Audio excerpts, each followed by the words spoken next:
Alright, it's April 2nd of 2019, Tuesday. It's been a while. I don't think I've posted any videos for almost a week now. A lot of stuff's been going on. I know I was going to try and do a live stream of my pre-market scans, which I didn't end up doing at the end of last week because I just got too busy, but I'm definitely going to try and do it this week. And my trade ID scanners, my pre-market trade ID scanners have been really helpful for me lately too. So hopefully I'll be able to put those up there so people can look at the pre-market movers and see if they like trade ideas, and if they do, they should definitely go out and get it, because it's absolutely crucial if you're a day trader. But I took a couple trades today. I want to show it to you.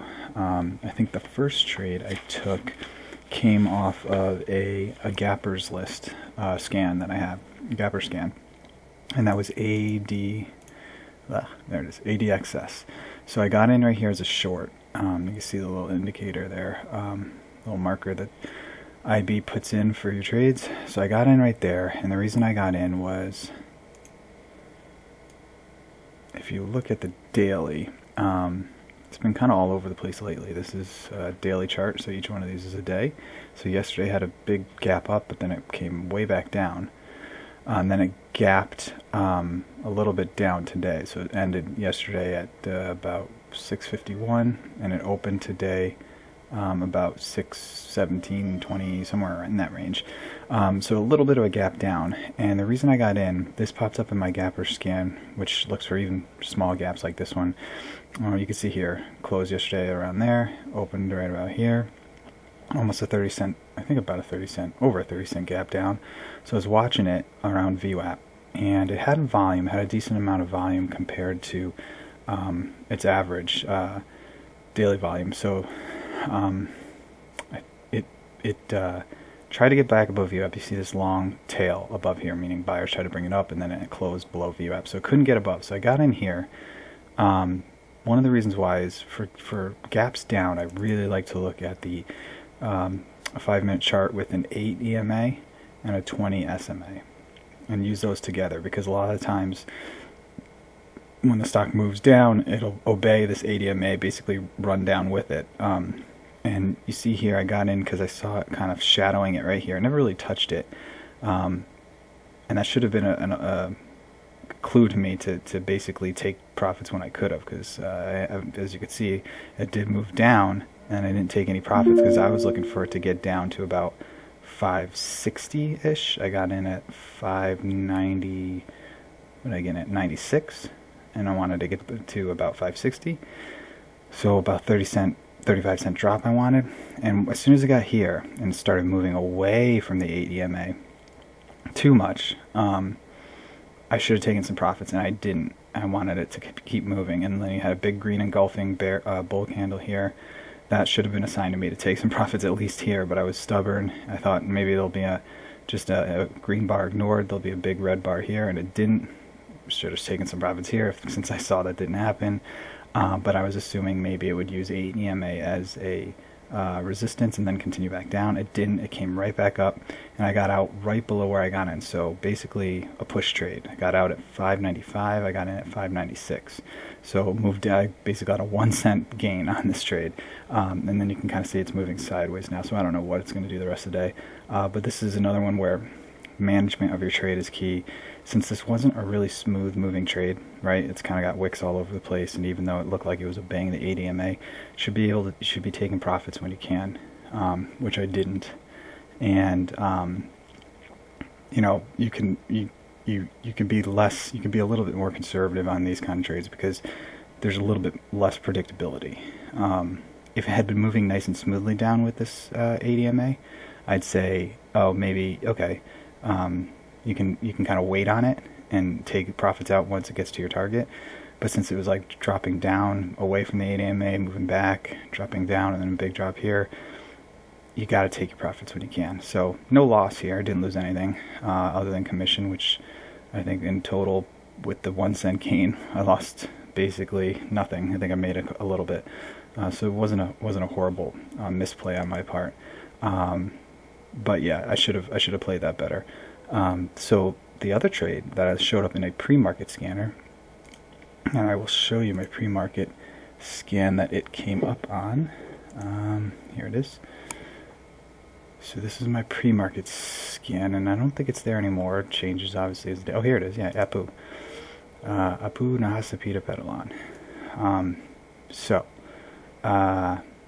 This showed up in my pre-market, so I put it on another watch list. And what happened was it gapped up today. You can see right here. This was yesterday, and boom, big gap up. Right? Big gap up. And it's getting close to that 200 moving average, this green line. So, moved up, got close to the 200 moving average, but didn't hit it. Then it started to fade back down to VWAP. Well, another little top here, but now look at this doji. This topping tail doji, indecision candle, green candle, indecision topping tail doji, red candle. That's a big sign right there that it's probably going to start moving the other way. Plus, you already had a topper here, so it's a double top basically. So it starts moving down. I'm watching it as it hits VWAP, and I'm like, okay, if it breaks VWAP, I'm going to get in. I should probably gotten in a little earlier, but I waited for it to get. And this is another one where I'm watching the 8 EMA. Watch what it does. See, this one's a little more snug around the 8 EMA, right? Moves down below it. The 8 crosses the 20 SMA. Big signal there. Probably should have gotten in around 34.70, but I waited to see if it behaved like it should around this. It moved away from the 8 EMA a little bit here, right? I'll tighten this up. Start moving back to it, but then look, it's using that as a ceiling, right?